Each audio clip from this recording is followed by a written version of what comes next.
l'honneur d'accueillir Anne et Eric. Donc il y a 25 ans, mon médecin ne me donnait pas 2 ans à vivre sans une greffe des 2 poumons. Et il y a 25 ans, j'organisais mon 3e tour du monde et j'étais loin d'imaginer tous les problèmes de santé de ma petite sœur. Alors on s'est retrouvés l'automne dernier alors qu'on traversait chacun une période difficile. On a eu un peu de temps pour se parler et échanger sur nos parcours de vie différentes. Et ça nous a fait beaucoup de bien.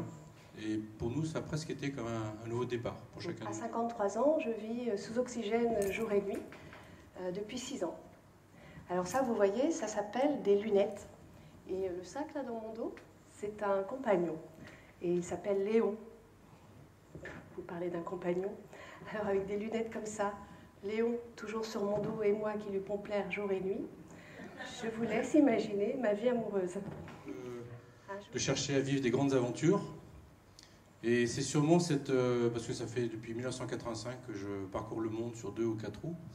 Et c'est sans doute cette prudence de naissance qui m'a aidé à scanner et à surmonter tous les obstacles que j'ai eus dans la vie.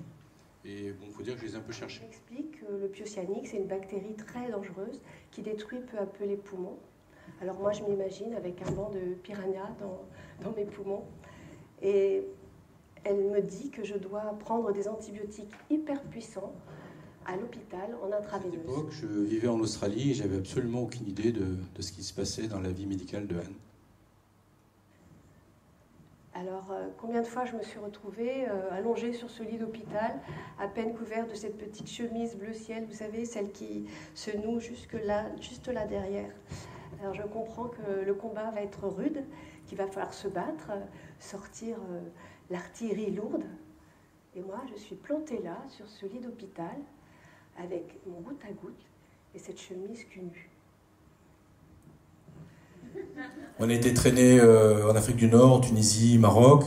On a fait des très beaux voyages aussi en Afrique australe, avec à chaque fois un groupe d'une trentaine de tractions. Et sans oublier comment dirais-je, les grands paysages de l'Amérique du Sud. Bon, après les exploits de ce malade de l'aventure, retour à l'aventure de la malade. Donc de mon côté, la colère montait parce que j'étais blessée par ces spécialistes qui ne m'écoutaient pas.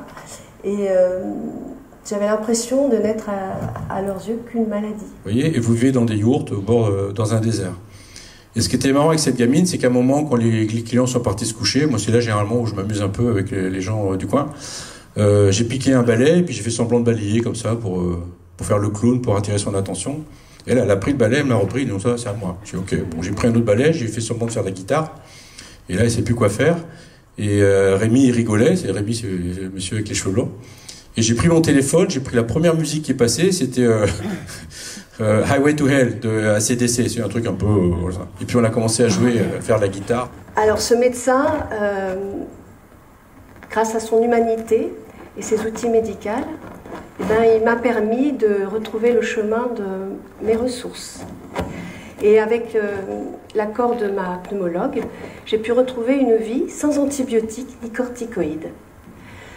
Alors, quand j'avais, au début, ça a été progressif, mais quand j'avais besoin d'antibiotiques, son approche permettait de limiter les effets secondaires et de prévenir les infections qui, peu à peu, ont disparu. Et ça t'a apporté quoi, concrètement, pour ta santé? Ben, aujourd'hui, pour résumer, depuis 10 ans, je n'ai plus de pyocyanique dans les poumons. Je n'ai plus jamais d'infection, même pas un rhume. La Covid-19 ne s'est même pas intéressée à moi. Je n'ai plus d'antibiotiques et j'ai refait du sport régulièrement, 3-4 fois par semaine, alors qu'avant, les gestes de la vie quotidienne étaient devenus très pénibles. Car il n'y a pas de petits héros, ni de petit courage. Tout ce que nous faisons avec humanité et passion est grand, tout simplement. Je pense que le secret pour bien vieillir, c'est quand même de garder le sourire et l'humour sur soi-même. Ah là là, il va m'arriver ça. Il vaut mieux rigoler, en fait. Il ne nous reste plus que ça à faire, hein. Rigoler.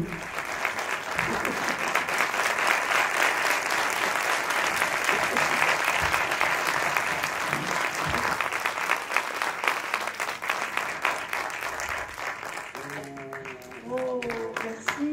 Qu'est-ce que c'est beau. Merci beaucoup.